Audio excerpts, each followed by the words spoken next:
come once again to discuss things.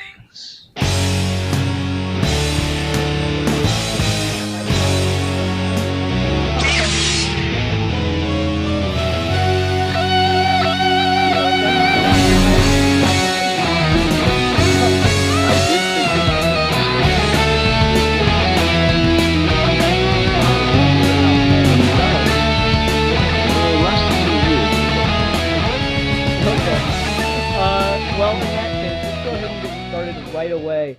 Hi, ladies and gentlemen. Welcome to this week's episode of Geeky Gentlemen. I am Sid Partu. Joining me today is Milan Jeftik, a.k.a. the Russian comic book geek, and Steve Baxi. And the tides are rising. The planets have aligned. Sky is crashing. It's insane. Yeah, the sky's falling. Dogs and cats living together in peace. The world, as we know it, is over. Hell is frozen over because it's all three of us on the show, and that is obviously a sign of the apocalypse.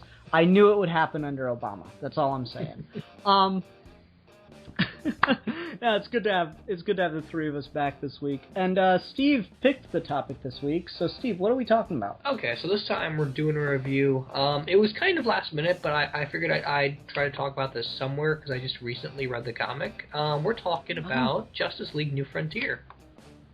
Yes, the animated movie that came out, 2007? Okay, 2008. It came right after Superman Doomsday and Batman Gotham Knight. So it was the third film in that DC direct-to-video line, and it was also the first good one. I didn't hate Gotham Knight, and I enjoyed Superman Doomsday more than Death of Superman, but that's not saying much. Yeah, But I will agree, this is good. Batman Gotham Knight was more a hit or miss of anything. It's decent, if nothing else, and Superman Doomsday is just alright. New Frontier is legitimately a good movie. Yeah, I'd agree with that. For me, what I think makes Gotham Knight work better is I did a fan edit of it. And those news broadcasts of Gotham Tonight that came out before Dark Knight? Yeah, I cut one of those in between each of the animated stories. But there was one, this is the cool part, there's one segment missing. There's one more story than there is news broadcasts. So there's that viral ad, basically, that came out before Dark Knight of a guy reading of clearly a hostage of the Joker, and he's reading some kind of weird sheet about a joke and blah blah blah as he's being tortured. And I edited that in with Why So Serious, and it's just a black screen, and at the very end I put the Joker laugh and that really creepy picture of Heath Ledger's face, and it all came together really good. So I think it makes the movie significantly better. Also significantly longer with messed up pacing, but that's okay because it just makes it actually makes it feel like it's in the Nolanverse instead of just random as shit. I don't think anyone bought that when they said that it was going to be the Nolan trilogy. The moment you start watching the first couple shorts, you realize really quick, this is totally a last minute addition to that continuity. Yeah, there's one reference to it in Dark Knight, and that's it. Anyway, we're talking about New Frontier, which is this. It's a really weird premise for it's a really hard thing to explain because it's okay, it's the Justice League, but in the 50s, but not in their continuity in the 50s. It's if we had a really intelligent story told about the Justice League in the 50s about McCarthyism and all that stuff. That's the quickest way I think I can explain this movie. It's basically how do you capture the golden age of superheroes in the middle of the Cold War, and it's absolutely fascinating how they managed to do it, because they're really clear about which superheroes they're using Golden Age reference for and which superheroes they aren't. Superman is very clearly just what he evolved into eventually, but Batman's really Golden Age. Wonder Woman is still very 40s. There's a couple of characters here and there that didn't exist at that point, but they're playing them like their older counterparts. Barry feels a lot like Jay Garrick. And interestingly, they also try to keep the story pretty small scale until you get to the very, very end with the alien invasion stuff. Yeah, it's not an alien invasion. It's just like it's a subterranean invasion, I guess. Yeah, because they live. And I guess it's not really an invasion as much as it's just like them resurfacing because they were there for a longer period of time than we are. Yeah, I thought the center plot was really interesting in this. Milan, what do you love about New Frontier since you love everything? It's set in the 60s, man. And it's 50s, but okay. whatever. It's where men were men and wore suits and, drunk Bloody Marys, and you could hit a woman. It was great. And the Americans were fighting with the Russians, and thermonuclear holocaust was just around the corner. Yeah. I don't know, there is something charming about that whole this is 50s era. What? Thermonuclear holocaust is charming to Ian now. Yeah, of course. You get your glasses and you go to read every book that you've ever wanted to read, and then your glasses break, and then you just say, it's not fair. It's not fair. It was time now. I showed that to Haley the other night, because she'd never heard of that before, like, never even realized, like, never seen any references to it or anything. I'm like, how have you not seen references to that? It's all over the place. It'd be impossible to escape at a point, wouldn't it? Yeah, it's like I thought it to Luke, I am your father. Yeah, but apparently it's not. No, but there's something charming about setting this in the 50s that just works. Because it's basically like if we had the quality of storytelling in comics that we did in, let's just say the 80s to be fair, because I don't want to say now, and then everyone's going to start posting bad stories in the comments. Say like it's like the platinum age quality of storytelling with the golden age trappings. Would you say that's fair, or golden maybe silver age trappings? I would still lead more towards golden age, because golden age had a bigger diversity of stories, and they were able to do grounded and insane at the same time, which the silver age couldn't do. But yeah, it's definitely that older sensibility. Part of what makes that work is that they're never too absorbed in that. Like, there's never a point where you say, well, you have to suspend disbelief because it's just a comic book kind of thing. It's always kind of filtered through at least something interesting politically, or at least something interesting character-wise, and that's something the Silver Age didn't care about whatsoever. Yeah, like, I think the scene that gets it for me is Bruce Wayne Batman rather, going through all the microfilm of, like, all the headlines in the newspapers. It's all this, like, really serious shit. And then it's like, Dinosaur Island. I'm like, yep, that's Golden Age comics, where it's, like, serious stuff right next to just complete absurd what the fuck. Yeah, I love that about it. It's just like, Dinosaur Island, the book is actually a lot longer, and I really wanted to see them adapt the whole thing, but you know how that is. But they always cut things out. But with Dinosaur Island and all that crazy 60s shit, that's just the best, Just, Yeah, I agree. There's just a certain nature of fun to this. Okay, Steve, where exactly did you want to go? Because I think that has been our general overview of the film before we start getting into the nitty-gritty, right? Yeah. So the big thing I want to mention right off that before I forget, because for some reason whenever someone talks comic books, this is always the last thing they talk about. Can we talk about the art style and the designs for the characters? I love it. Yeah, it's based on the book by Darwin Cook, and Darwin Cook is a really, really great artist. He knows exactly how to do simplistic designs, but also work really well with thin and thick line work to make everything just blend together. And that's something that's a little bit tricky to animate because sometimes the proportions look off. And DC direct-to-video films have been really inconsistent about whether or not they ever want to adapt artists or not. They do it for some books more than others. But if you were ever going to adapt anybody, I think Darwin Cook, you kind of need to with the way the story's told. And it looks absolutely beautiful. I love it. This makes me want a Batman and the Monster Men adaptation, because I would love to see Matt Wagner's art style brought to life like that. But it looks great. It's got just the right amount of color. It's got just the right amount of nuanced line work. Everyone has like the simple yet complex thing going, just like Darwin Cook. It's uncanny how some pages look like they're right out of the book. Yeah, I got that feeling too. I've never read the book myself, but I could clearly tell they were very closely sticking to some of the stuff. And I guess for me, it's hit and miss for me. Like, I really like Superman. You get the black shield symbol and stuff. And I really like we get the Golden Age Batman with, the purple gloves and everything. That's really cool to me. The character designs I don't like, and this is totally unfair, but I'm going to say it anyway.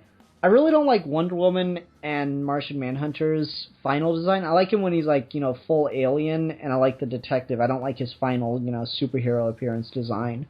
And I get that it's paying tribute to the old designs for those characters, but at the same time, we've just gotten too much modern stuff that I like a lot more. It's funny because I did my my Lego speed build for the Brainiac Attack set, and I talked about this too.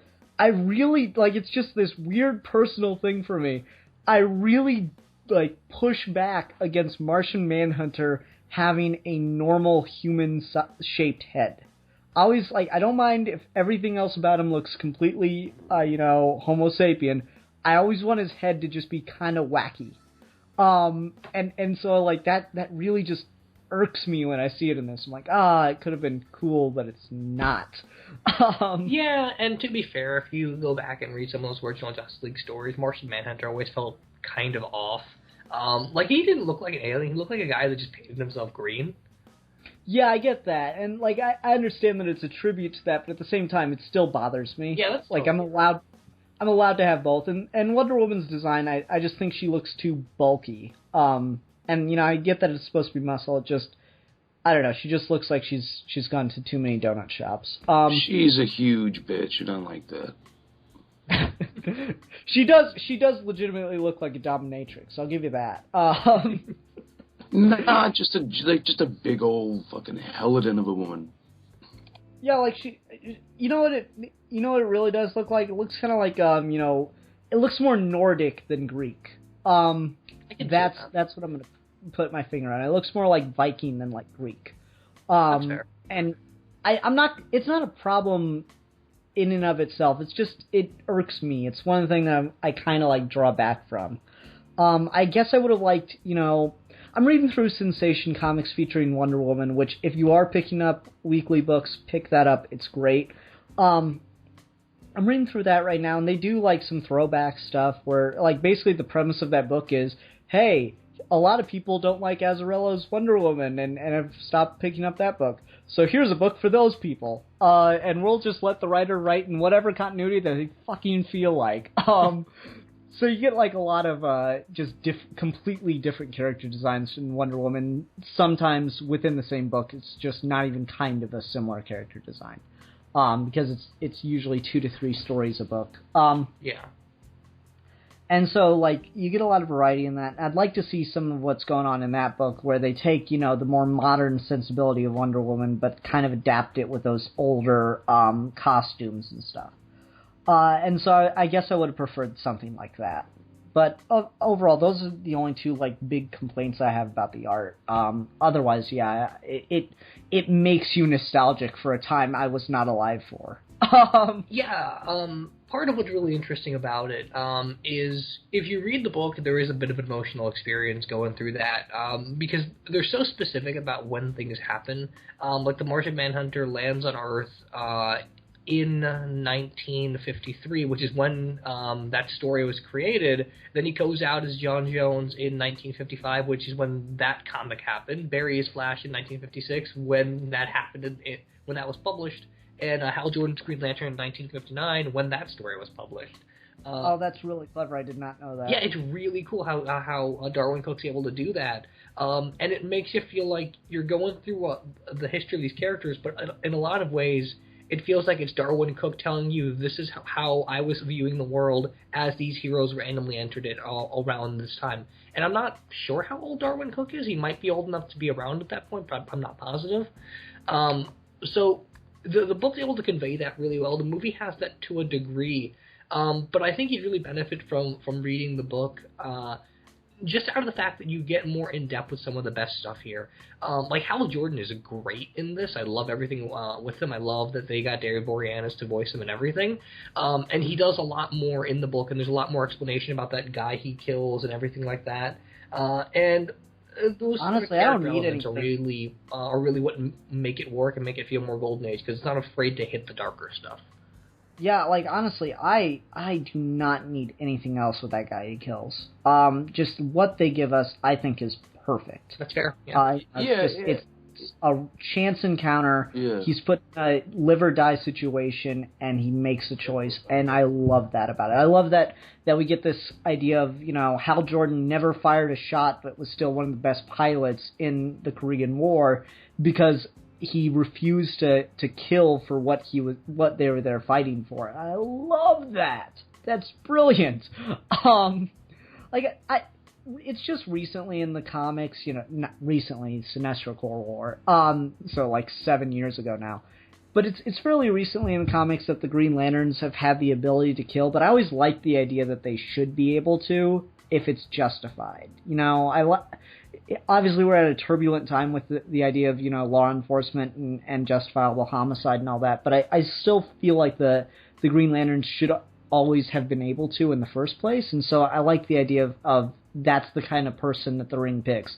Someone who just won't kill for any reason, no matter, who says it's justified, unless they think it's okay. And I really like that idea. And importantly, because you mentioned stuff with police justified homicide now, the book and the film do a really good job of, even no matter how morally gray of a person you are, it makes you really nostalgic and really wish we could just live in a world where the values were that simple and that black and white. Like Hal kills a guy, and it's like you said, a do-or-die situation. But you don't have to read it as this intense psychological trauma where both guys were just doing the right thing or anything like that. It reads just as a blank survival instinct, and then there's still right and there's still wrong, and you don't have to worry about the in-between, because the in-between is what traps you. And superheroes are supposed to exist above all of that. And so all of the morally gray characters tend to be like the government agents and the people either working outside of the superhero community or the people trying to aspire to it. Yeah, before we move on too much, Milan, did you have anything you wanted to say about the art? Because I know, I can't imagine that you were going to stay silent throughout that entire thing. The art is great. I love the whole movie, actually. The voice acting has this... I love these old-school American-sounding voices, You don't get Americans who sound that competent anymore. Neil Patrick Harris delivers a really strong Flash, I think. Definitely. It's awesome looking at humanity kind of mythologizing its past with superheroes, and it's great. With anything, really. That's what this reminds me of, and I've been thinking it a couple times that Steve's been talking now, but honestly, this is the optimist's Watchmen, in my opinion. Yeah, that's exactly what it is. And that's really neat to see. It's someone who is optimistic about American values and can admit that they've strayed, that the country has done terrible things, but still has an optimistic viewpoint for what it could be, and this is what that is. Yeah, this is back when Alan Moore was still a wee baby, and then the Kennedy assassination happened, and then it's 80s rolled around, and everything became shit for a little while. Then it stopped being. Get a sequel in the 70s and 80s, just out of curiosity. That'd be cool, yeah. How old is Cook still kicking around or no? Yeah, Darwin Cook still does stuff. He's, let's see, just trying to pull it up really quick. He still does stuff randomly. He did a Spirit book for a little while there that was really good. And I think right now Spirit book was great. Yeah, it's great. He did the Before Watchmen comic. He did one of them, I know. That's so weird that he touched one of those then. And his big thing these days, or at least somewhat recently, is the Richard Parker, or the Richard Stark Parker series, which he's been adapting into graphic novels. I don't know what that is. I love those. They're fantastic. Yeah, they're kind of like Ed Brubaker criminal stuff, except with a more kind of '60s vibe to him. Okay. Oh yeah, like the it's Okay. I mean, it sounds interesting. I really like this, so I'm sure he's a great writer. I feel like I've read other stuff from him, but nothing's popping into my head right now. I remember you liking All-Star Western. I think you did an issue of that. All-Star Western was nothing short of genius, as long as it isn't the Superman issue. That's the only issue that kind of sucks. Well, the bibliography here isn't specific about whether or not it was a Superman issue, but it does say that he penciled an issue of All-Star Western. Okay, yeah, the Superman issue is the one issue of that book that doesn't work, because it's Jonah Hex meeting Superman, which could be really cool, but then he just, like, kind of does that whole thing that everyone seems to do with Superman. It's like, oh, so you could take over the world if you wanted to, or blah, blah, blah. I'm like, oh, come on, that's not Jonah Hex at all. Yeah, that makes sense. But otherwise, such Jonah Hex, like, so you can shoot fire out your eyes and you can fly. Yeah. Well, like, there's consumption's finally got me. Goddamn. No, there's this great scene in All-Star Western because, like, what happens is there's like a story arc where Booster Gold and Jonah Hex team up in the Old West, because Booster's there for some fucking reason I don't remember, and then like they're running away from bandits at the end, and they dive off of a cliff, and Booster grabs Jonah and they jump into the future. And then so Jonah Hex is in modern day Gotham and he kills some mutants, like, you know, Frank Miller era mutants. That's awesome. Yeah, he kills some because it's just like they're holding hostages and he just takes a rifle and just shoots them, no questions asked, doesn't think twice about it. And then so Jonah Hex like kind of ends up just on this you know, murder spree across the country. And it gets like he ends up kidnapping Jeremiah Arkham because they put him in Arkham Asylum after he kills the mutants. He breaks out and Jeremiah Arkham, and didn't he like used to hang out with his ancestor? Yeah. There's like the first half of that book is Jonah Hex and Amadeus Arkham like solving mysteries together. So like. Awesome. Yeah. So then, like for a while, he's kidnapped Jeremiah Arkham. They kind of do a cross country thing, and they run into some women that they hook up with, and like the girl that Jonah Hex is with is all like, yeah, I dated this girl, blah blah blah, and he's like, you dated a girl, and she goes, yeah, men and women date each other now too. Sometimes they even get married. That freak you out? Not really. He's just such a stone-faced guy. Whatever. Don't affect me none. That's great. Yeah. If you ever want to read something amazing, read All-Star Western. Yeah, like Ian's been pimping that book out to me for years now. And no one picks it up, and I don't know what was wrong with you, and it's your people's fault that it ended after 33 amazing issues. It's all your people's fault. Well, I've got the first 10 issues lying around somewhere. I just haven't read them. Fucking read them. Like, stop. Get the fuck off this video. No, I'm kidding. Don't leave, Steve. I don't like knowing how our luck is. You'll take me seriously. Honestly, All-Star West. Like, God, we need a Jonah Hex movie that doesn't suck. And I mean, you had the perfect actor to do it. You did. Screw it up. Who the fuck thought it would be a good idea to put Megan Fox in that movie? Hopefully not the same guy who thought to cast Josh Brolin. Yeah, like, seriously, that is the most schizophrenic fucking casting director of all time. How do you do that? Anyway. Sorry. Milan, you mentioned the voice acting. I want to tack something on really quick. Kyle MacLachlan as Superman is a genius, and Jeremy Sisto as Batman is the most underrated Batman voice we've ever gotten. No one talks about him, and he's great. I love that. Just like, you know, like, I have a $15,000 fucking meteor rock for the one in Metropolis, and for you, all I gotta do is get a book of matches. I love that shit. No, you fucked up the line. I have a $75,000 sliver of meteor rock for the one in Metropolis. For you, all I need is a penny for a book of matches. It's great. Great line. I love the voice. It's just such an American old school detective voice. I love it. He's very Humphrey Bogart. Oh, definitely. Yeah. Now, who's the guy that did Superman? I don't think I've seen any of his stuff. He's Kyle MacLachlan. If you watched Agents of S.H.I.E.L.D. recently, he was Sky's dad, but more people, including myself, know him from older stuff. Like, he was the star of Twin Peaks. He did Law and Order for a while, I think. And he's mostly just in and out as a character actor. But he pops in a lot on TV, and he's great. Okay, yeah, I saw a couple episodes of Twin Peaks. That's a weird fucking show. It is. I couldn't get past the first few episodes, but he's awesome in it.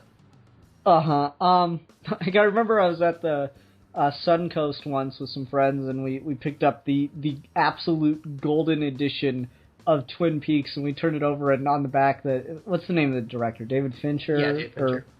Yeah. On the back, there's a quote from him, and he says, "This truly is the absolute golden edition of Twin Peaks." That's all he had to say about it. That's awesome. But yeah, like, so yeah, I do agree. The voice cast in this is fantastic. I love Neil Patrick Harris as the Flash, and I think he could still pull it. Like, he's getting a little bit older, but I think he could still pull it off in a movie. Well, Neil Patrick Harris is just so versatile that way, because he's also a Harris fantastic Nightwing later down the line. Oh, definitely. But how old is Neil Patrick Harris now? He's in his, like, late 30s, I think. I think he's in his Jesus 40s, actually. Damn. I think he's in his 40s. Damn, man. Neil Patrick Harris is in his early 40s, man. Yeah, I know. I mean, when you think about it, Jeremy Renner's, like, in his late 40s, right? I think so, yeah. Like, that's... we all know Tony Stark. That's how close he is in my mind to Robert Downey Jr. We all know that Robert Downey Jr. is old, but no one talks about fucking Jeremy Renner. Yeah, Jeremy Renner is in his late 40s, if not early 50s at this point, and Robert Downey Jr. is at least 50. Yeah, it's crazy. Oh, my God. So, I don't know. Neil Patrick Harris could probably pull it off, though. Yeah, I could totally see it. If you let him, if you let him age a little bit more, I think it'd be interesting to have him be Barry as the dad, and then have Wally be the main character of a Flash movie. Kind of do like an Ant-Man thing. I could see that. Like one thing that always cracked me up is there's like, if anyone ever wants to make a fan trailer for Neil Patrick Harris as the Flash, you could do it because you have the voice acting from this movie, so you can have him say actual Flash things, and then there's like a clip from How I Met Your Mother, where he, like, runs across a backyard. He's like, "Look how fast I'm running, Dad!" So you should be able to do it. Between that and the footage from the show, you should be able to make a pretty good fan trailer for Neil Patrick Harris as the Flash. Also, Lucy Lawless was Wonder Woman, and I thought she was great, too. Yeah, that's been one that people have wanted for years, so it was kind of cool to see her do it. I don't love Wonder Woman's characterization in this. Like, I don't hate it, but I don't know. It's weird because I don't mind kind of, you know, a more old world sense of justice Wonder Woman, but at the same time, I think she goes a little too far in this. That's maybe fair, because when we first meet her, I think, she's already kind of slaughtering people. Yeah, like she's good in everything except for that first scene, for me. Just that she, like, you know, let people kill, like, it's totally justified, and I can see someone doing that. I just don't like that it's Wonder Woman, like, letting captives kill soldiers. Like, don't get me wrong, those guys totally fucking deserved it, but at the same time, like, it's just that it's Wonder Woman. It bugs the crap out of me. No, that's totally fair. I can see that. Part of it is just you can't get everything off from the book on screen, and I know the book does address that at some point, although it's been a few years since I've read it. Well, like, Superman has that argument with her, and like, I get that they're trying to set a tone, but it's just like, you know, if we continue on with the Watchmen comparison, that basically makes her like the Rorschach of this film, and that's weird. See, now I kind of want to go back to both books and see if I can connect the dots between which character is who. Yeah, I think Batman is so much less insane in this that he might just be like Night Owl. Yeah, which is interesting. And then, let's see, who's Martian Manhunter would have to be Dr. Manhattan, I guess. Yeah, he's got a much bigger conscience, though. Yeah, I mean, but just like the circumstances of kind of wanting to leave humanity at one point. But you're right about Wonder Woman probably being the most schizophrenic Rorschach-like character. And then Superman... Does he fit anyone? He could be the first Night Owl, maybe. Yeah, I guess. I don't know. I'd want him to have a bigger role than that. That's an interesting idea for a list, though. I would have to go back and read both to kind of jog my memory. But yeah, that'd be interesting. Who's before we move on, who's the comedian, though?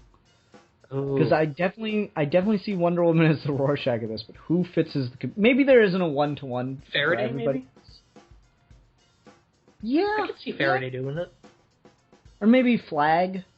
Yeah. Oh, by the way, Flag is voiced by the guy that does Kenshin's Master and Sanosuke on Rurouni Kenshin.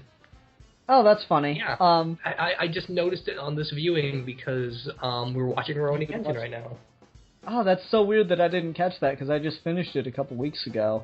I gotta see if the 2 animated movies are on YouTube in English or not. Probably so. I hope so. I couldn't believe that all fucking 90 episodes of that series were. No one apparently cares, but it's great stuff for a while. Yeah. Anyway, but like, I thought you would have really liked the Suicide Squad reference with Flag at the end of that. Oh, I did. I loved the crap out of that.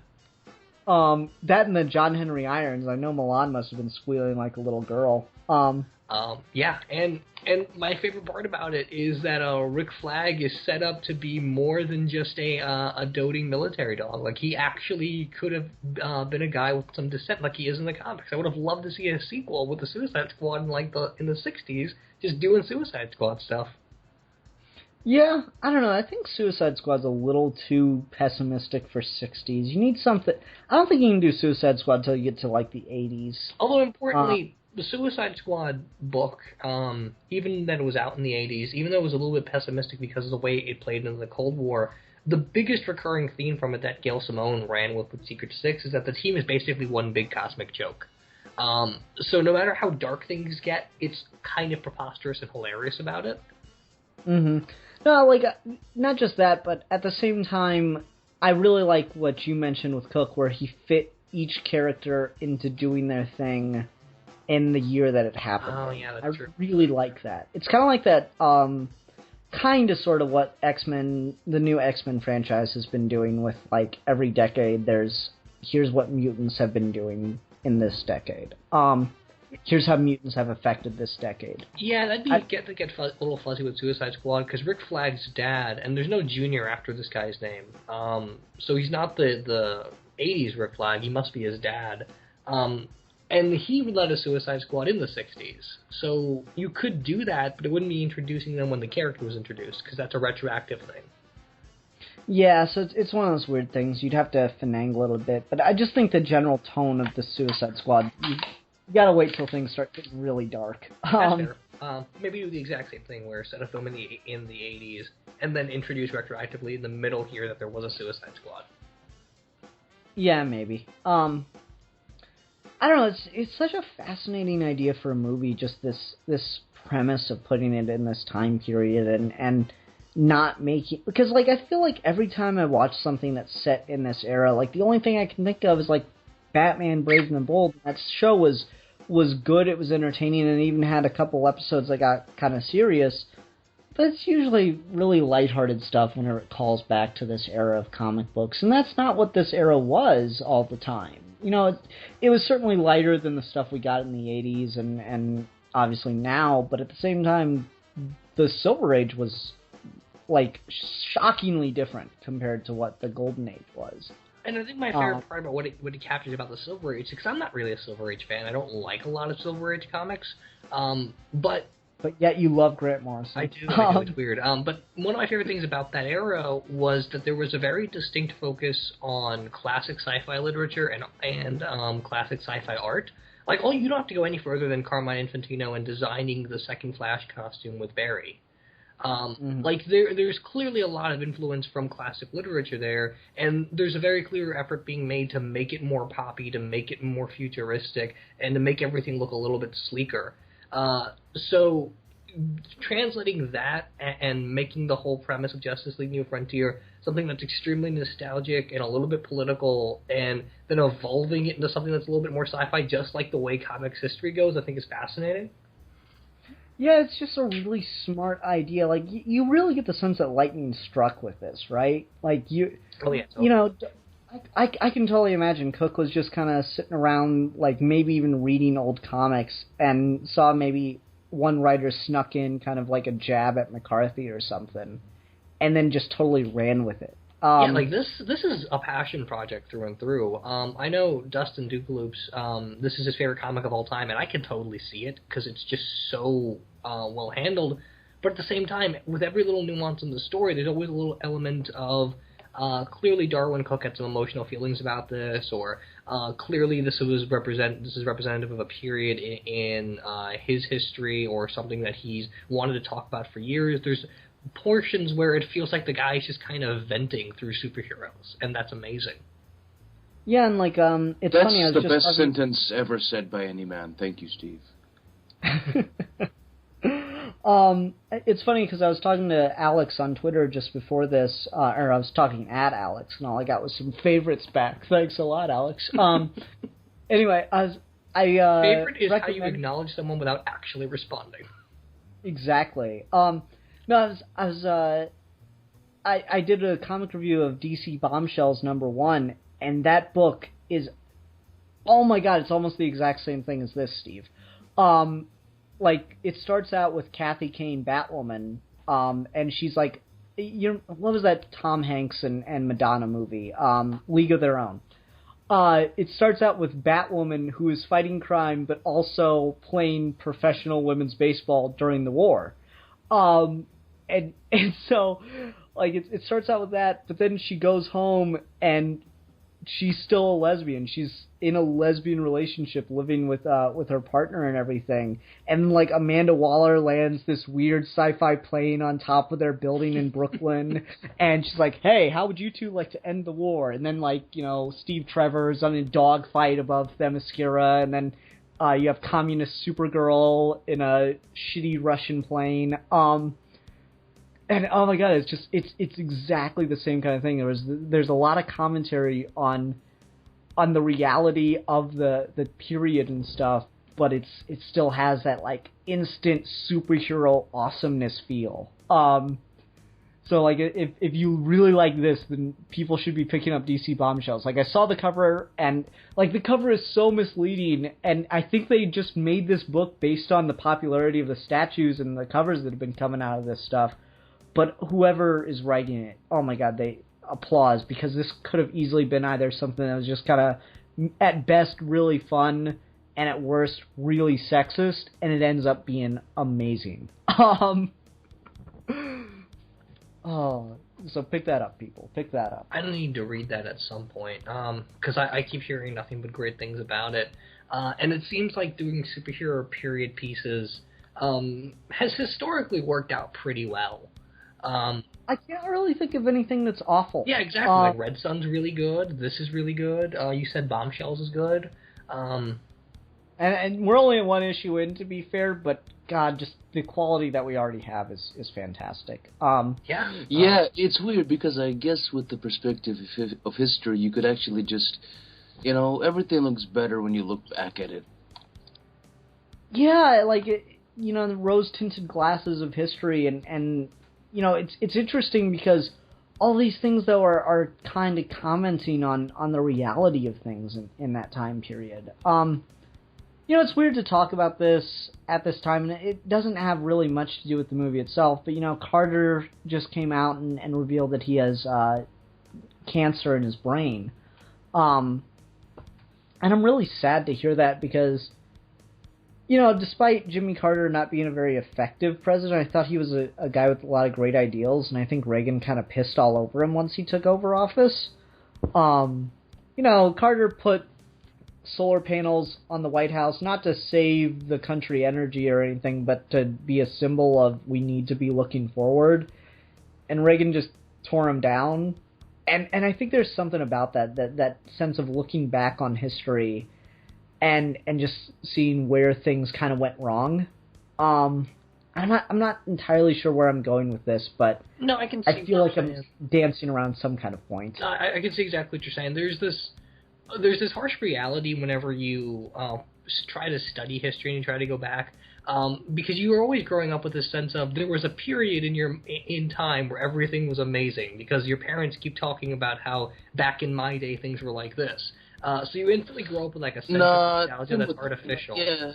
And then you throw superheroes into the reality of things, and there's automatically like a bit of an uplifting effect, depending on how they're used, particularly with something like this. So yeah, there was that stuff with Carter and Reagan, and just numerous examples throughout history, especially with like Lyndon Johnson and Kennedy's relationship, since we're talking 60s. That's a lot darker than you want to admit.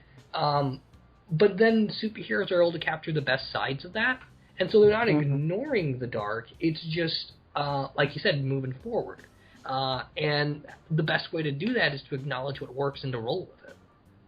Yeah. Milan, what were you going to say? Milan? I don't know. It's weird because like humanity goes through different cycles. It's always like that great period followed up by that bad period, and it's a good period again.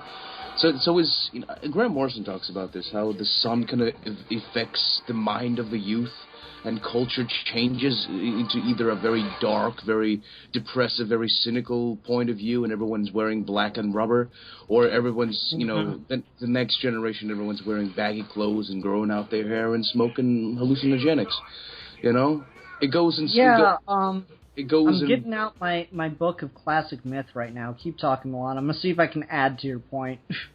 Yeah, and it's just like, it's odd how, like, you have some people who are from a certain generation, and they're very cynical and angry because they grew up in the shitty time where, the government was shit and the fucking everyone was wearing, black and taking speedy drugs.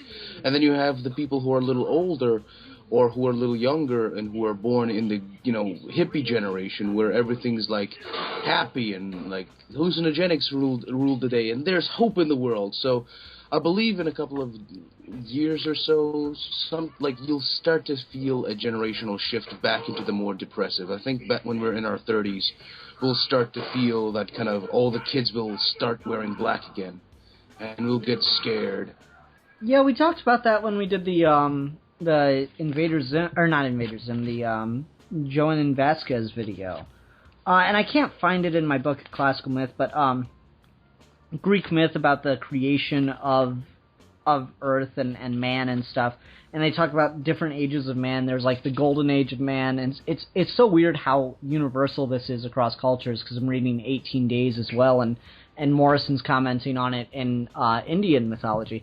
But like the Greeks had this idea of like the golden age of man where everything was great and peaceful, and then there was the silver age where it wasn't quite as good, but it was okay. And then there was the bronze age where things were terrible and men just had swords for arms and there were monsters all over the place.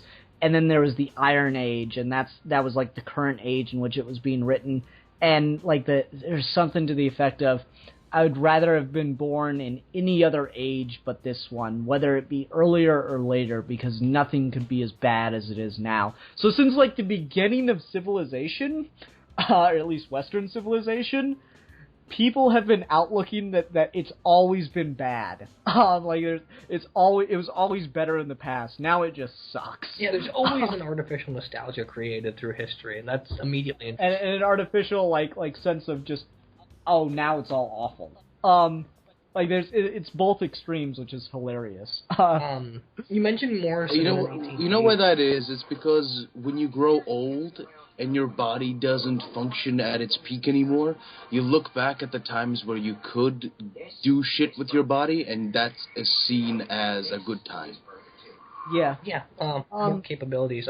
But you were saying before about Morrison and 18 Days, and part of what Morrison loves about writing in Eastern tradition is that that's an area of the world where mythology hasn't died out. There isn't such a thing as there used to be myth of this kind and we have evolved it to a new kind. The same stories they were telling 4,000 years ago, they're still telling and reinterpreting literally the same stories. And there's no superhero filter or anything on them. And so if you look into Eastern history, you'll find that you can't do what you can do with Western history, which is just pick a time period and study it. You have to like study everything at once. It's always this. So that's why Grant Morrison loves it. So that's why Grant Morrison loves it. Yeah, exactly. Like there's this constant flow, and everything is part of something greater, and you have to always get that sensibility no matter what you're studying. And I think, to bring it back around to New Frontier a little bit, I think that Darwin Cooke, both in the film and the movie, is making that point. Regardless of the period of history you're setting it in, it is always about a constant push forward. And so we make the mistake of idealizing a era, but by setting this film through multiple years and showing literal progress, you can make the point that there's no point in history that's ever unnecessary or bad. It's always about the good comes with it. Yeah, you know, one thing I was surprised by was, like, on this viewing, I guess I never really picked up on it before because I hadn't been paying much attention. I never realized that there were years going on in between this, in between some scenes. Like, I just never picked up on that before, and I feel, it's one of those things where I feel stupid for not noticing it because, like, the one guy with the weird white and black hair even says 2 years ago or some shit like that. I'm like, oh, well, I feel dumb now. That's King Faraday for you. He makes everybody feel dumb. Yeah, there's a lot of stuff like that where I'm like, oh, wow, I never realized this was set, years and years apart. I'm not sure if that's a problem with the pacing or just me being stupid. Probably both. It would help if they labeled sections a little bit. Yeah, because it feels like it's so natural, and the whole thing with the center, it feels a little weird that that's going on for years. For me, if you take out some of the dialogue about it being years or months or stuff, if you take out some of the time period dialogue, I feel like you could probably make an argument that this movie takes place over the course of maybe 2 months, if that. Maybe so. Although I like that it takes place over a period of time because every hero has to be an example of somebody else. Like Batman's there, and then Superman's there as a response to the way the world is through Batman, and then Flash is there as a response to other characters, and Green Lantern's there as a response to the previous situation. So you'd lose that if you'd set it in 2 months. And you'd lose the fact that it takes place over a period of history and not just a specific year. And I think it's important that it's about that things are in constant motion and not just about a particular story. That this is a thing that's always unfolding. We just kind of snapshot out of it here. Yeah, I agree. And one thing I like about that is I always thought the Robin appearance was really weird, but now that actually makes sense. Yeah. Because I always thought, okay, so he just got Robin in like a week, and he's already fighting crime with them. That's weird. But no, when you take it that it's been months or possibly years since the last time we saw Batman, that actually makes it make a lot more sense. Yeah, and then Batman would evolve with the world, which is interesting because I think he's the only hero to do that, because famously Batman's a character that's usually pretty consistent throughout history, but he's the one that goes to the biggest evolution from Golden Age to Silver, and all these other characters are kind of the same through and through. Yeah, because Batman's the one that had to get lighter. And, like, it's funny because everyone, accuses right now Batman of just taking over everyone else's universe. Like, Patton Oswalt made a joke like, oh, it's not cool if you make all of them broody. Batman's cool because he's the only one that's broody. I'm like, but this has happened before. Bat might exist because Superman was selling so well in the Silver Age, so they just adapted a bunch of his shit into Batman's universe. That's just how it works in the industry, is the popular character kind of influences everyone else for a while. And then it balances out and we keep the good and get rid of the shit. That's how it works. Yeah, exactly. Batman did steal Superman's shtick for a little while there when you had the original Social Crusader element to both characters. Mm-hmm.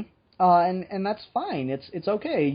It worked. Parts of it that worked stuck around, and parts that didn't got kicked out. And Bat might kind of flip back and forth between those things for a while. Yeah, that isn't always awful. There are certain stories from that are great. The obvious being Morrison's one, but then also just some stuff here and there in adaptations where he works. He was used fantastically in Brave and the Bold. I love him in Brave and the Bold. I love Emperor Joker in that series. Emperor Joker sucks in the comics, but it's amazing in Brave and the Bold. Yes, it is. It's great. I love it. There's a great issue of, World's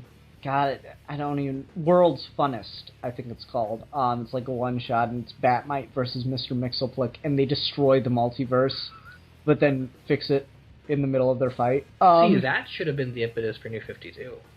Because then the continuity screw-ups are more understandable. Of course they're screwed up. Mr. Mxyzptlk and Batmite made the universe. We find out that they're the showrunners for Arrow. That would explain so much. How great would it be if Arrow started using fucking Batmite and Mxyzptlk? That'd be amazing. Oh my god. Well, apparently Arrow is becoming a lot more Green Arrow than Arrow now. They're dropping the whole Nolan Eyes. Yeah. They say that now. They're making it season premiere. Yeah, the Flash has just exploded. Everyone's like loving the Flash. It's great. That's good. Anyway, so back to the movie though. I'm trying to think like what else I wanted to talk about because there is something else. Real quick before I forget, Steve, I need you to tell me stuff about Indian mythology because I like fucking know shit about Indian mythology. Krishna's involved somehow, and that's about it. There are elephant people. That's all I got. Racism. Anyway,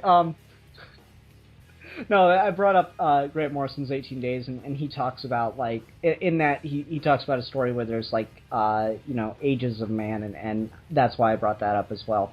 But, one thing I do like about this, and I think my overall point with the Jimmy Carter thing is there's that tendency to, look back on history, because, like, Haley's mom says that Reagan's her favorite president.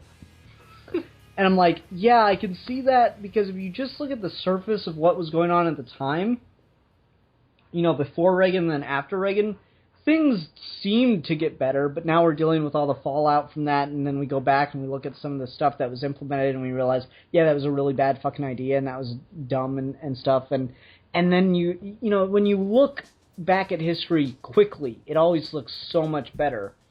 But then when you put it under even the smallest microscope, it's like, holy shit, what the fuck were we thinking?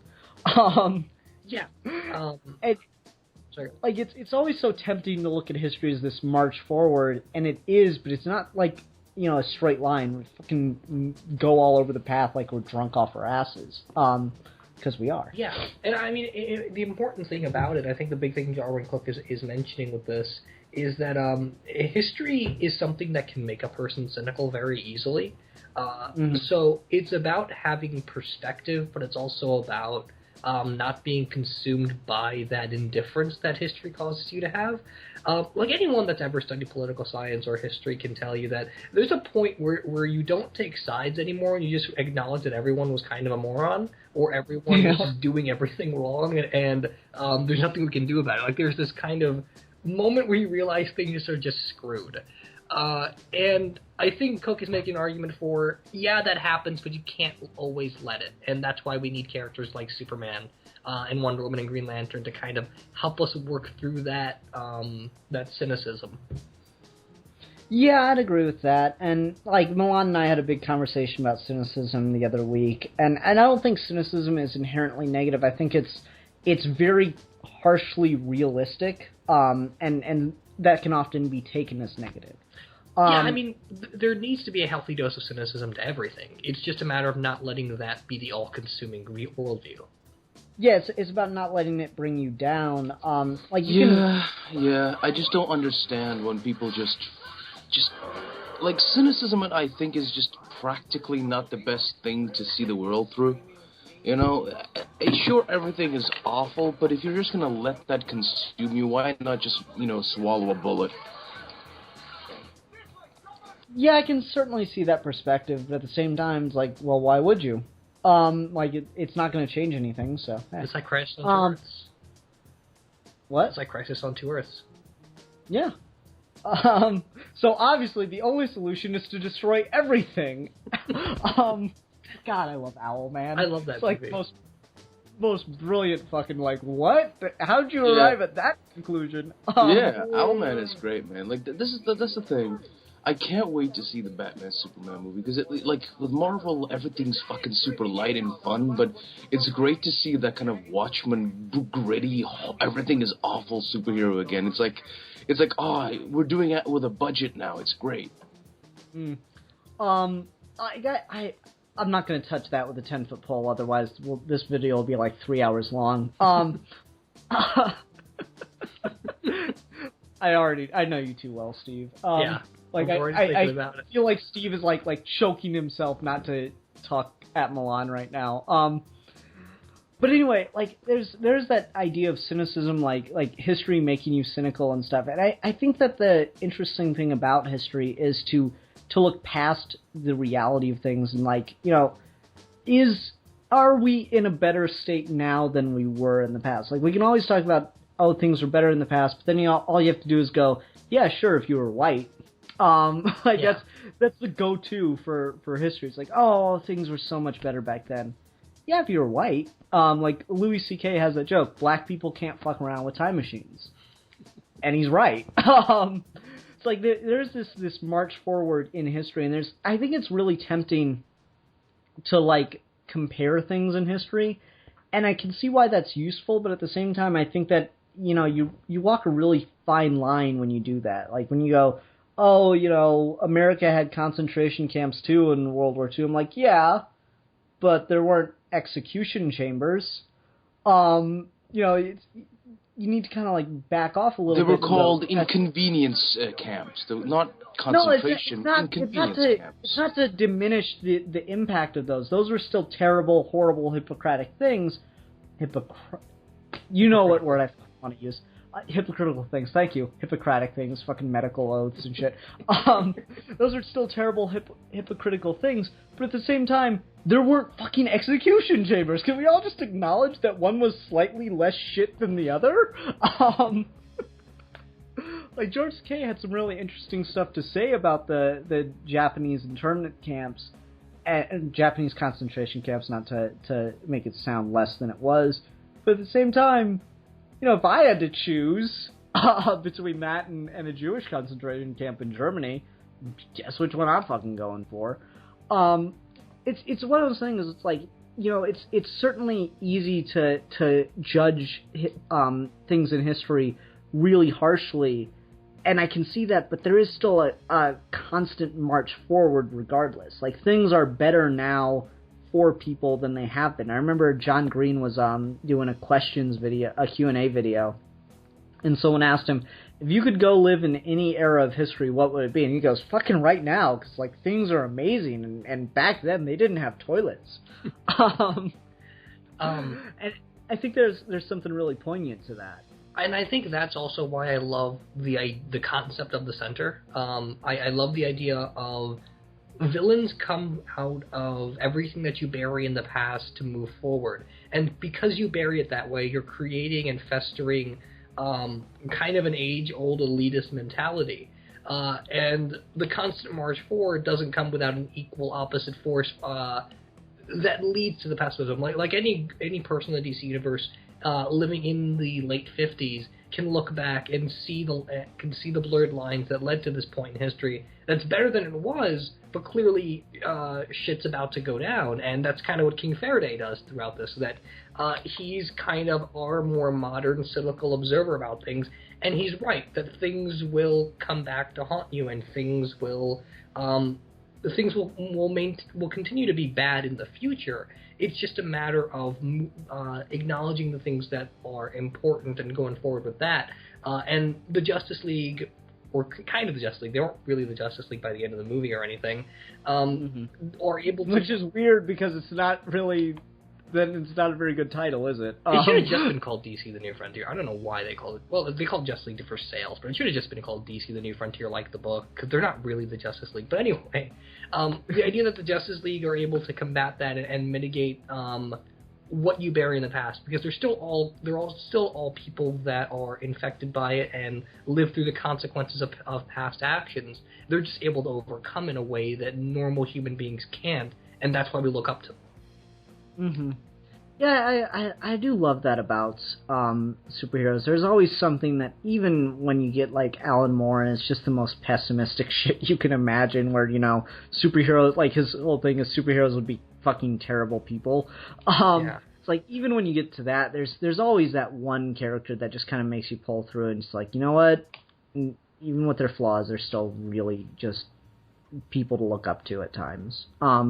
It's just you have like, that idea. It's just that idea that you need someone who's just can be bigger than the whole everything is shit mentality. You need people to just like everyone says, oh, Night Owl's this like, oh, he's fucking schoolyard fucking heroism. I'm like, well, at least he's not a fucking sociopath who murdered the world, man. But I saved billions. You killed hundreds of I don't understand that. Just cynical superheroes are this thing, they're the byproduct of the 80s. And I think now that it's just like, they're cool and all, and they're fun, but like any cultural fucking type of thing, they always go back to what they're best at, and that's being inspirational and fun and colorful. You know?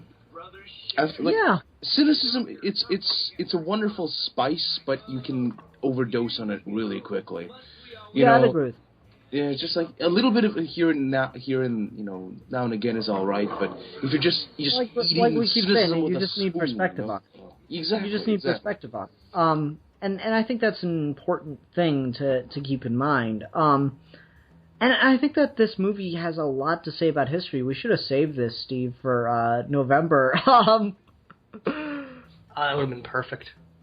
Yeah, because we're going to do History Month again. I've got like 6 things just waiting to go.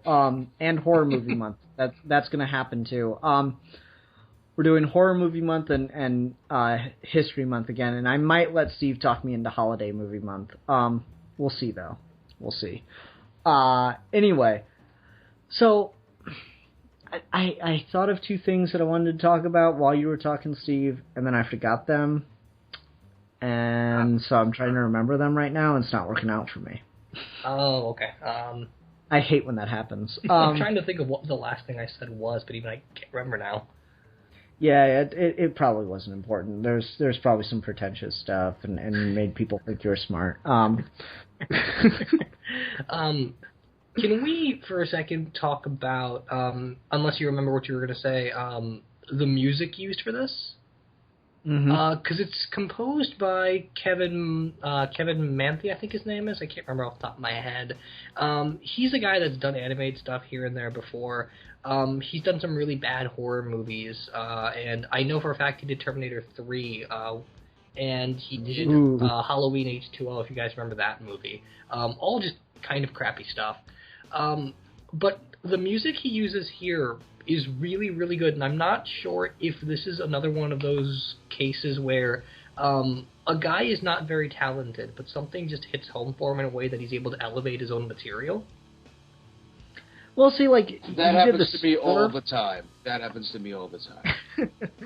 Well, he did the score for all those movies you mentioned, correct? Yeah. Well, is it his fault that he gets put on bad movies? Like, was his score good in the other ones? Well, no, because the biggest problem his scores always have are that they're either really generic or completely unfitting. Okay. I don't remember much about the score from Terminator 3. I've done my best to, like, block that movie from my mind. He did Dracula 2000, if you remember that. I remember Dracula 3000. Oh. Which is as bad as it sounds. 2000's no better. Anyway, Coolio's in it, so, you have that to look forward to if you ever watch it. Coming up on Horror Movie Month. No. God, no. I'm never putting myself through that again. I think the score in this is really good, and especially at the end. Okay, I remember the 2 things I wanted to talk about real quick, then we can go back to the score. I don't know what it is about people killing Superman, but even when I know he's coming back, and I mean, it's superheroes, they always come back, it's Superman, he's gonna come back. Even when I know he's coming back, even when it's in the same movie, it always hits me, man. It always hits me, and I don't know why, because I'm not even a big Superman fan, but every time Superman, like, supposedly dies in something, I'm like, oh shit, stop it. don't do this, Superman. Come back. And then he comes back, and it's all okay. I think part of it is just, even though you know it's not going to happen, you have to, for a second in your mind, entertain the thought of, what's a world without Superman?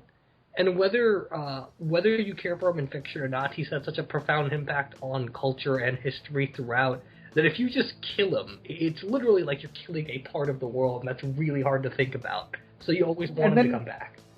And yeah, that's I guess kind of what's always bothered me about Death of Superman is like I will say this time and time again. The one writer had been saying that as a joke for years, and then they decided to do it, and they just clearly did not realize what they were doing. It's a world without Superman. Yeah, like after it happened, they were like, "Holy shit!" But like while they were doing it, they just clearly did not realize what they were writing. They just thought it was going to be a maybe a selling comic book and nothing else, but they just did not realize what door they were opening to the world. But anyway, so like there's the death of Superman in this, and like Lois has that moment, and that's, oh my god, she's what does it for me. Like Superman falling into the waters is pretty like impactful and like tugs on your heartstrings a little bit. But when Lois breaks down and cries in the middle of her speech about how we have to stay strong anyway, oh man, that's just like great writing, because that's like, you gotta tough it out, you gotta have stiff upper lip, and she just can't do it. And it's funny because Lois Lane is like always a really cynical character. She's not much of a character in this, but you know, even still, like, you just have that Lois Lane in your head that's bigger than any version of her you've ever seen, and that's what's really getting you in this, right? Oh yeah, that's totally what the point of it is. And man, I do kind of lose it at that speech every time, including in the book and in the movie. Lois Lane's voice actress is not someone I'm familiar with, but I think that's part of why it helps, because this is just ambiguous throughout history Lois Lane in my mind. And so it's like she's speaking for the whole pantheon of comics and the whole point of Superman since the very beginning. Yeah, exactly. God, it's just such a good scene. When Superman dying is one of the like best things you can do to just rip your audience's heart out. But I just want to say, I also love that the message Superman has is so simple that even when he dies, everyone understands how they're supposed to keep going. Like, there isn't a beat lost with that. It's just a matter of executing. Mm-hmm. Yeah, I agree. The other thing I wanted to talk about real quick was I recently did on comic reviews, I read Captain America Man Out of Time, and I think it's interesting how similar some of the themes in this are. Just kind of from the other perspective of it, as opposed to, like, looking at history, it's looking back on history, and it realizes the same things, which I thought was really interesting, because there's that great scene in that where Tony Stark gives Cap like a tour of the Air and Space Museum, and he shows him like the I Have a Dream speech of Martin Luther King and stuff, and Cap gets really inspired by it. But then there's another scene where Cap visits like his old commander who's like in a hospital or nursing home or whatever, and his commander's just become like this really cynical old man over time. It's just like, see what the country's become since you left, Cap, blah, blah, blah. And, oh my god.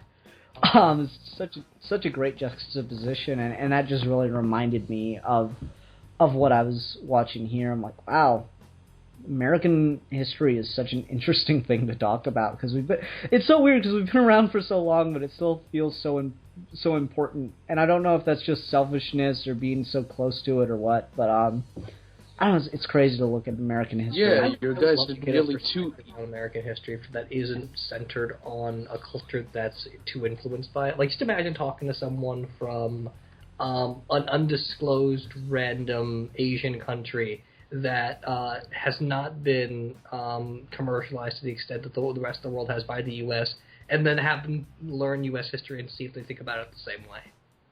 Mm-hmm. What were you going to say, Milan?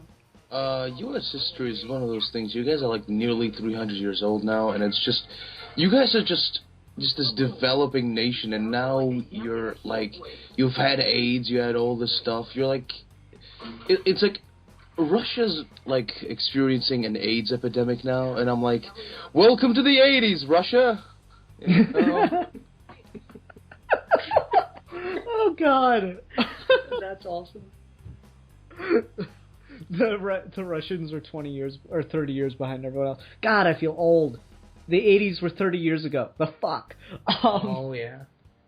I Anyway. thought about that when we did the Highlander video. Like I'm getting so freaking old. Right? This is. How old fucking- are you, Steve, anyway? I'm only 20, but still. Jesus Christ. Turning 23 in September. Or, I bet anyone who's like in their 30s just listens to this and like, you guys are fucking adorable. Oh. Yeah. Well, I think it's a great question, and I think this will bring us back to the movie a little bit. I was always a guy that was not consumed by what was popular for me as a kid. Like, I always had tastes that were really eclectic. Like, ever since I was little, I would watch movies from the 30s and listen to music from the 60s and watch TV from the 70s. And the 70s are still my favorite era of film. So I never had, like, a completely nostalgic attachment to one particular era. Like, you see a lot of memes about growing up in the 90s, and I didn't see myself that way at all. And then you go to this movie, and it's set in a very particular period, but it still does kind of the same thing, where there is a kind of a constant historical force that informs everything, and it doesn't try to make references to the 60s or the 50s and 60s just because it's set in that era. It's really careful and methodical about where it puts those references, so it feels like a universal story before it feels like a piece in a particular time period. Yeah, it really just fits like a puzzle piece into like this nostalgic thing that you weren't around for. Yeah. And I'd be curious to hear someone's thoughts who was alive for this era and you know loves superheroes and stuff. Because it just seems like something would really click even more so for that kind of person. You know, for a person of that age that like grew up reading the original Superman comics. Like I remember. Shortly after the 50th anniversary of Doctor Who came out, I got all these comments from a guy who'd been a Doctor Who fan since the show was first broadcast in the early 60s, 63. He'd been a fan of the show since the show had first been broadcast, and he left a bunch of comments on the Geeky Gentleman episodes we'd done related to Doctor Who, and like it's just so interesting to hear someone's perspective on a thing that you love that has been around on it since the beginning. And like that's the one thing I'm really jealous of like sports guys for. You know, there are all these people and that have like just these long time connections to like really early era in some of their games. Obviously not baseball anymore because it's just too old at this point. But, you know, there are guys who are still around from, like, you know, the 30s and 40s of baseball and stuff. And so, like, I get kind of jealous of that you don't get to hear, like, that old-timer perspective on comic book history because so few people kept with it throughout their whole life. Just as a quick side note, to tie in to what you're saying, when Captain America the First Avenger first came out and I saw it in the theaters, it was before people were used to the Marvel format, so everyone walked out of the theater before the credits finished rolling. So it was just me, my sister, and then one really, really old guy sitting in the back of the theater. And you get to the post-credit scene, and it's the trailer for Avengers. So we talked to the guy for a second, and it turns out he used to be a soldier in World War II, and Captain America was how he got through the war. And he dropped comics until the 60s when Captain America came back. And he saw himself as the same guy as living in a nostalgic age and trying to fit in and getting disillusioned with the government. And he was tearing up talking about the fact that we got a Captain America movie that captured that spirit. And now we're getting an Avengers movie. And that he managed to survive until all that happened. That's crazy. I'm so jealous of you, Steve. But yeah, like, That sounds so sweet. Yeah, that's such a rare experience, though, with comic book guys, because like most of the guys, like there are still plenty of people who are alive from, you know, what Action Comics #1 came out in 1939, so there's still plenty of people who are alive from back then, but they're like the people that were reading comics, the kids that were buying the comics, you know, you gave them up and your mom made you throw them away or whatever. It's so rare that someone would stick with it. It was like until recently, and even still now, it's kind of it's much more acceptable, but it's still kind of a social thing, a social awkwardness thing to collect comics, your whole life. I feel like I still feel like that stigma is still out there a little bit. So it's so rare to get to see someone that's done that. It's just one of those things that's just like Americans make amazing shit and then they just don't they just demonize it. Like the rest of the world, they throw it away. Like Europe, fucking France, like comics are just huge in France, like Mobius and shit. Everyone's like, the rest of the world's like, this is fucking awesome, and America's like, it's fucking for kids. No, it's not. Yes, it is. Fuck it. And like the rest of the world thinks what the shit you guys make is awesome, and you just don't give a shit about it. What the fuck? Yeah, it's such a weird fucking country we live in. It's like what other country throws away their art form and demonizes it like that? It's like jazz and rock and roll all went through the same thing, and I'm like, God damn, stop. Anyway, no, it's just like that connection to the past is so rare. And I mean, like, it's certainly become much more socially acceptable to enjoy comic books, but the collecting them throughout your life thing is still really stigmatized, I feel. And that's unfortunate. There's this podcast called the Superman Forever podcast, and it's there's this really old guy doing it's a really long show that's been running for a year or so now. But there's this old guy who took over, and he's in his 70s, I believe, and he's been reading Superman since he was a little kid. And awesome. To hear him, like, he has this one of those old school American voices, which I love to listen to, and it's just, he talks about like all that stuff and what Superman means to him and that, and it's just so cool listening from somebody who like who's been around there, like who's been loving this shit for like from the beginning. And it talks about he used to live on a small farm, like he was like his uncle had like what was uncle or nephew? No, he's like one of his relatives had this like draw of comics in the barn, and it's so sweet. It's so sweet. It's so Americana. It's like fucking Smallville. It's great. Mhm. That's really cool. I've not had that experience. The like oldest comic collectors I've met are, usually guys in their 30s or 40s, and I'm like, that's fine. There's nothing wrong with that or anything. It's just like I would love to get to hear some. Like I like going to the comic shop because I get to hear these guys' experience who've been reading the books for like 30, 40 years, and I find that really interesting. I would just love to go, that next step further to hear those really old timers' experiences. And unfortunately, they're just so far and few between that I've not had the chance yet. He's one of those really old timers, like one of those guys. Like he was a kid during the 30s. Disappointed I never got the chance to. I've yet to have the chance to meet one of those guys. But anyway, Steve, I promised we'd go back to the soundtrack. I do love the soundtrack for this, particularly the end when they're playing that Kennedy speech over the like slowly building music. Yeah.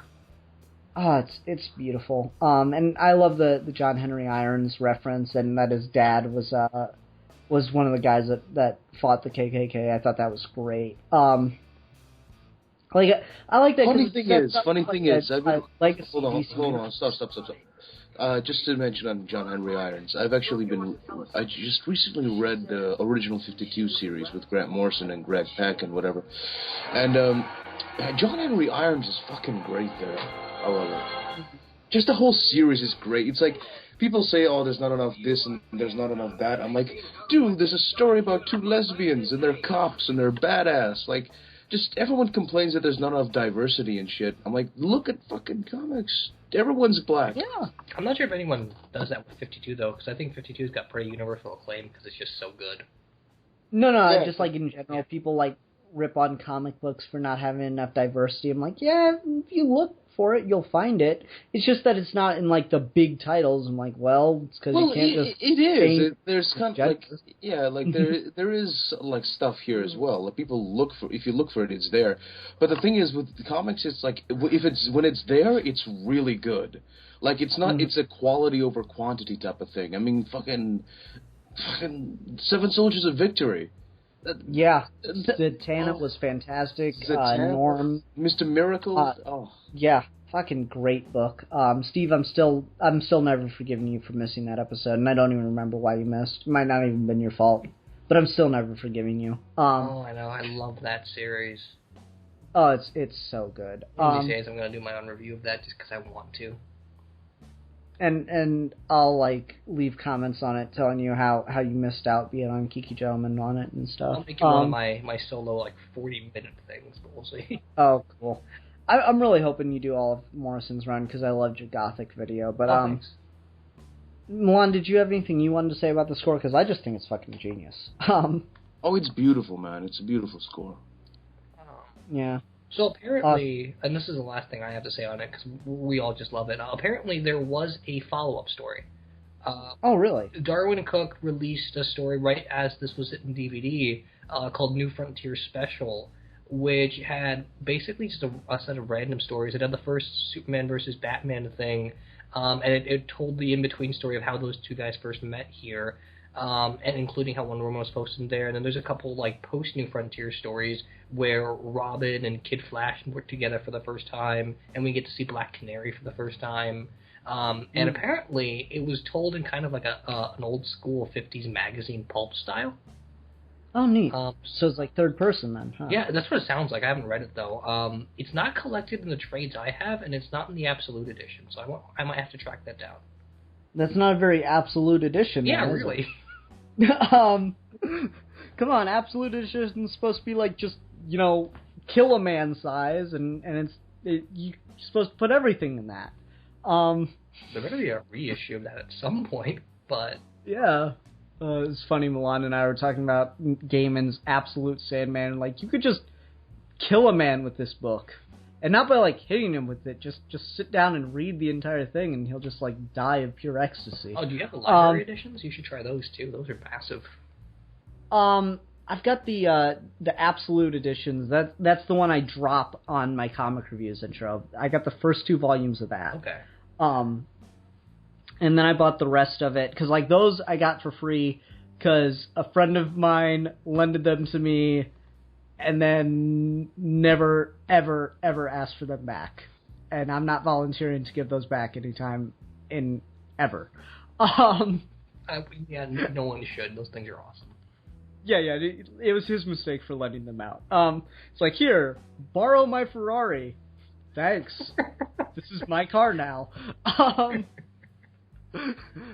So then I bought the remaining things that I'm talking about in comic reviews over the next couple weeks is the standard size trades, the remastered editions. But yeah, Sandman's really good. But yeah, I don't know how you have an Absolute edition that doesn't have absolutely everything. That's just silliness. But I guess it might depend on when the Absolute edition was collected. Speaking of comics, God, what was I reading? It was an ad in a comic I was reading recently. I think it was a comic. Was it in the book thing? No, okay, there's no sheet in this. I was reading a comic recently, and they had, like, all the DC, like, famous graphic novels that they've turned into movies. They had an ad for it, and, like, you can now buy, I think, recollected hardcover editions of those stories that come with the movie in the back. Oh, yeah, I saw those. Yeah, on DVD and Blu-ray. I'm like, oh, that's really neat. And they've got the comic covers first on the DVD package. It's really cool. Yeah, I hope they do that with more things. I'd love for them to continue to do that. Because, like, one thing that always really annoyed me, they did it with Sinestro Cold War, and they did it with Under the Red Hood. It was like they released it in 2 separate volumes when it's, it's one story. It should just be one big volume. I never understood that, and like, so that'd be a good thing to do with, if they ever re-release Under the Hood, and do it with the book, just put it in one collection again, and do that the same thing with Sinestro Corps. God, if they ever make Green Lantern again, just do Sinestro Corps War. That was something that they've talked about for a really long time. They wanted to do Sinestro Corps War, and they wanted to do Judas Contract. Judas Contract. The Teen Titans story. Oh, okay. No idea what that is. I'm not a Teen Titans fan. Oh, okay. It's the original story where Deathstroke battles the Titans and Robin becomes Nightwing. Oh, okay, cool. Is it? I thought it was like when Terra slept with Deathstroke. That's Terra Incognito. That's right before that. Oh, okay. Right, okay. Yeah, I don't know if I have anything else to say about this movie except that it's brilliant. Superhero Enthusiast says that Justice League Crisis on Two Earths is the best animated superhero movie that we've got from this run.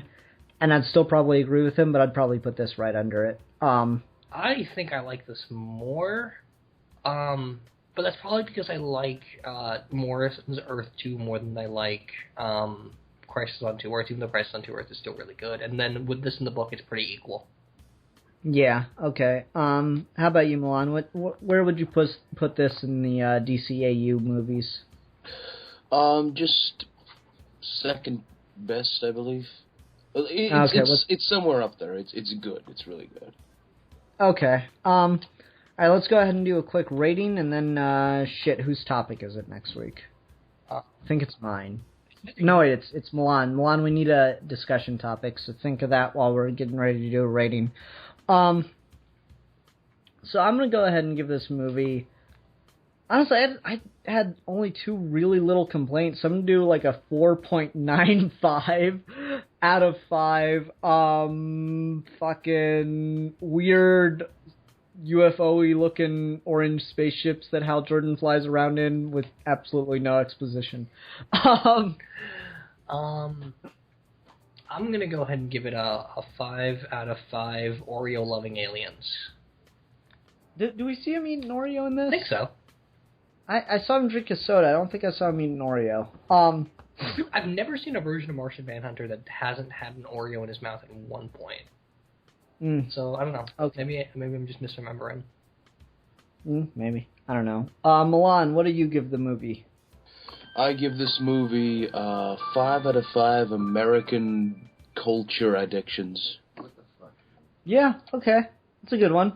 Alright, have you come up with a discussion topic, or do we need to bullshit for a couple minutes? Hello? Is he still there? A discussion topic. I'm not really sure, I'm still here. Yeah, okay. I'm still here, dude, what the hell? Must be a bit of a lag. I don't know, golly. I have no clue, what to talk about. Okay, just brainstorm for a sec. Funny thing, I'm reading through one of the collections of Sandman right now, and Mike Allred's doing the art. I thought that was kind of neat. Oh, I didn't know Mike Allred was ever on the series. Yeah, for the longest time I thought it was Sam Keith, but recently, in Brief Lives, I was like, okay, no, that's clearly someone else. So I thought that was kind of cool that Mike Allred jumped on to that book, so that was kind of fun. Have you been attempting to keep up with Sandman Overture? Because it's got the worst production schedule ever, but I was curious to see if you'd read that or not. No, I'm gonna wait till it comes out in trade. Okay, that's fair. I believe that's coming out the same time as Wonder Woman. I have no clue what to talk about. Just keep thinking. Just brainstorm. Yeah, I think that those are supposed to come out relatively at the same time. Although both those things get pushed off all the time, so we'll see. You want to do? You're planning to pick up Wonder Woman Earth 1 when it hits stands, right? Yeah, of course. I'm gonna buy the Wonder Woman Perez omnibus really soon now, just so I can. Okay, I got it. Go. The future of the industry. The future of comic books? Yep. Wow. Fucking nice. I love it. That's a great idea. Yeah. Yeah, Steve, you and I should do a review of the Wonder Woman Earth 1 book whenever it comes out. Oh yeah, definitely. So it comes out in October, I think. I think it's November, but yeah. It's soon, relatively. Yeah, but anyway, so that'll be future of comic books. That's a fucking fantastic idea, Milan. Thank you. Yeah. Anyway, so we will be discussing that next week. Everyone, thank you very much for listening. Until next time, I'm the Philosopher. I'm the Politician.